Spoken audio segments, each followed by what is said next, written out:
તો નમસ્કાર મિત્રો, સ્વાગત છે તમારા બધાનું ફરીથી એક નવા વિડીયોની અંદર। આજના વિડીયોમાં હું તમને બતાવીશ કે તમે કેવી રીતે જે વોટ્સઅપ હોય છે તેને ગુજરાતી ભાષામાં તમે કેવી રીતે કરી શકો। હા મિત્રો, એટલે કે વોટ્સઅપની જે ભાષા હોય છે તે તમે કેવી રીતે ચેન્જ કરી શકો, તેને કેવી રીતે બદલી શકો, તેને કેવી રીતે ગુજરાતી કરી શકો તે હું તમને આજના વિડીયોમાં બતાવીશ। ઘણા બધા લોકો વોટ્સઅપ યુઝ કરતા હોય છે જેમને ઇંગ્લિશ ઘણી નથી ફાવતી હોતી, એટલા માટે હવે તમે વોટ્સઅપ પર ગુજરાતી ભાષા પણ સેટ કરી શકો છો। તો તમારે વોટ્સઅપ ઉપર જો ગુજરાતી ભાષા સેટ કરવી હોય તો તમારે તેના માટે શું કરવાનું રહેશે? સૌથી પહેલાં તમારા મોબાઈલની અંદર વોટ્સઅપ એપ્લિકેશનને ઓપન કરી લેવાનું રહેશે। તમે મિત્રો વોટ્સઅપ એપ્લિકેશન ઓપન કરશો એટલે આ રીતનું વોટ્સઅપ અહીંથી ઓપન થઈ જશે।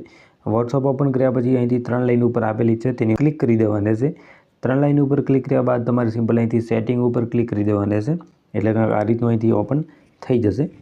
ત્યાર પછી તમે અહીંથી નીચે જોશો, તમને એક અહીંથી ઓપ્શન જોવા મળી જશે એપ લેંગ્વેજનું। સિમ્પલ તમારે તેની ઉપર ક્લિક કરી દેવાનું રહેશે। તેની ઉપર તમે ક્લિક કરશો એટલે તમને અહીંથી બધી ભાષા આવી જશે। તમે હિન્દીમાં પણ રાખી શકો છો અને ગુજરાતી પણ કરી શકો છો।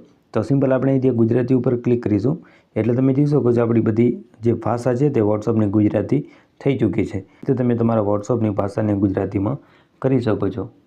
જો તમને ગુજરાતી ભાષા કરવામાં કંઈ બી પ્રોબ્લેમ આવતું હોય તો તમે મને કમેન્ટ કરી જણાવી શકો છો। જો વિડીયો પસંદ આવ્યો હોય તો વિડીયોને લાઇક કરી દેજો અને આવા જ વિડીયો જોવા માટે આપણી ચેનલને સબસ્ક્રાઈબ કરી લેજો।